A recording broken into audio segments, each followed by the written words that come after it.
மக்கள் வாழ தகுதியற்ற நாடாக மாறியுள்ளது தமிழ்நாடு. நான் வெற்றி பெற்றால் மோடி திட்டம், எடப்பாடி திட்டத்தை நிறைவேற்றுவேன். திருப்பத்தூர் அருகே தீவிர வாக்கு சேகரிப்பில் ஈடுபட்ட பாஜக வேட்பாளர் திருமாறன் பேச்சு. சிவகங்கை மாவட்டம் திருப்பத்தூர் சட்டமன்ற தொகுதியில் பாஜக சார்பில் தென்னிந்திய பாற்பாடு பிளாக் கட்சி தலைவர் திருமாறன் தாமரை சின்னத்தில் போட்டியிட்டிருக்கிறார். அவர் சட்டமன்ற தொகுதிக்குட்பட்ட பல்வேறு இடங்களில் பிரச்சாரத்தை மேற்கொண்டு வருகிறார். இந்த பிரச்சாரத்தில் பாஜக மேலிட பொறுப்பாளர் சுதாகரன் ரெட்டி கலந்து கொண்டு வாக்கு சேகரித்தார். அப்போது மக்களோடு இணைந்து டீக்கடையில் தேநீர் அருந்தி வாக்கு சேகரித்தனர். அதன் அடிப்படையில் அரளிக்கோட்டை, ஆபத்தாரணப்பட்டி, தும்பைப்பட்டி, ஆபத்தாரணம்பட்டி, மாம்பட்டி, ஏரியூர், மல்லாக்கோட்டை, ஜெயங்கொண்டநிலை, சித்தமல்லிப்பட்டி, எருமைப்பட்டி, எஸ் செவல்பட்டி, எஸ் கோட்டை, எஸ் மாத்தூர், எம் ஐயாப்பட்டி, முறையூர், சூரக்குடி, கோலிகுடிப்பட்டி உள்ளிட்ட பல்வேறு இடங்களில் பிரச்சாரத்தை மேற்கொண்ட பொழுது ஏராளமான பெண்கள் ஆரத்தி எடுத்தும் திருநீறு பூசியும் வரவேற்பு அளித்தனர். அதேபோன்று ஆண்கள் பொன்னாடைகளுடனும் மாலைகளும் அணிவித்து வரவேற்றனர். செல்லும் இடமெல்லாம் வெற்றி வாய்ப்பு படு ஜோராக இருப்பதாக பொதுமக்கள் மகிழ்ச்சியோடு தெரிவித்தனர். இந்த பிரச்சாரத்தில் அதிமுக, பாஜக, அமமுக உட்பட பல்வேறு கட்சி நிர்வாகிகள் கலந்து கொண்டு வாக்கு சேகரிப்பில் ஈடுபட்டு வருகின்றனர். அப்போது பொதுமக்களிடம் பேசிய வேட்பாளர் திருமாறன், மல்லாக்கோட்டை நாட்டினுடைய வாக்காளர் பெருமக்களே, நான் இந்த பகுதியை பூரா சுற்றி வருகிறேன்.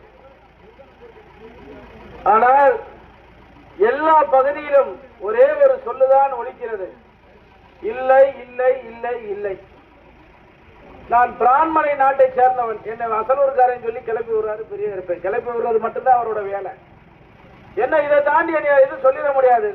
நான் என்ன ரவுடி பையா, பொறிக்கு பையா எதுவும் சொல்ல முடியாது. என்ன அசலூர்காரே அப்படி நீங்க எங்க போய் கேட்க போறேன், இந்த இருக்கார் எம்எல்ஏ கேட்டுக்கோங்க, என் கூட இருக்காங்க இந்த தேவர் பறைக்காரங்களை கேட்டுக்கோங்க, அவங்க என் வீடெல்லாம் கண்டிப்பா எல்லாத்தையும் தெரியும். நான் இந்த பகுதி அந்த பிரான்மலை நாட்டை சேர்ந்தவன், முன்னோர்கள்லாம் இங்கதான் வாழ்ந்தாங்க. நான் இந்த மண்ணுக்கு எதையாவது செய்ய வேண்டும் என்று நினைக்கிறேன். நான் வந்தால் என்ன செய்வேன் அப்படின்றத நீங்க யோசிக்கணும். வருடத்திற்கு 5 கிராமங்களை தத்தெடுப்பேன். 5 கிராம வருஷங்களுக்கு அந்த கிராமங்களை விளைச்சல் நிலமாக மாற்றுவேன். கருவளை காடுகள், கண்ணு கட்டிய தூர கருவளை காடு, புல்லு கூட முளைக்காத ஒரு பகுதியை கண்டிப்பான விவசாய நிலமாக மாற்றி இந்த பகுதியை செல்வ செழிப்போடு மாற்றுவேன். வருடத்திற்கு 5 கிராமம். இது மத்திய அரசாங்கத்தினுடைய திட்டம், மாநில அரசாங்கத்தினுடைய திட்டம். டபுள் இன்ஜின் சர்வீஸ் போல எவ்வளவு விரைவாக உங்களிடத்தில் வருமோ அது கண்டிப்பான முறை வரும். இன்றைக்கு நாளைய முதல்வராக இருக்கக்கூடிய அண்ணன் எடப்பாடியார் காலத்தில் அவர் என்னென்னலாம் செஞ்சாரு, குடிமராமத்து வேலை செஞ்சாரு. இன்னைக்கு கம்மாத்தூரெல்லாம் பூரா மேவி கிடக்கு. ஒரு புல்லு கூட முளைக்காத பகுதியாக அமைச்சர் 20 ஆண்டு காலமா வச்சிருக்கிறார். இந்த குவாரி இந்த பகுதியில கண்டிப்பான முறையில் அந்த இந்த பகுதியில குவாரி எல்லாம் நடக்குது. இதெல்லாம் கண்டிப்பான முறையில் நான் வந்தா மூடுவேன். யாருக்கும் எந்த பிரச்சனை வராமல் உங்களுக்கு தேவைகள் எதுவாக இருந்தாலும் என்னை நேரடியாக தொடர்பு கொள்ளலாம். நான் கண்ணாடி ஏற்றி விட்டுட்டு மீசையை மட்டும் வளர்த்துக்கிட்டு இருக்க தலைவன் இல்ல, மக்களை வளர்க்கிறதுக்காக நான் வந்திருக்கேன். உங்களுக்கு என்ன தேவை என்றாலும் 24 மணி நேரமும் என்னை தொடர்பு கொள்ளலாம்.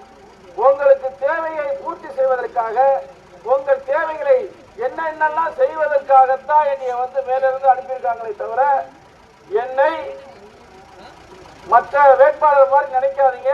நான் இருக்கிற கட்சி பாரத் பிளாக் கட்சி. எனக்கு தாமரை சின்னம் வழங்கப்பட்டிருக்கிறது.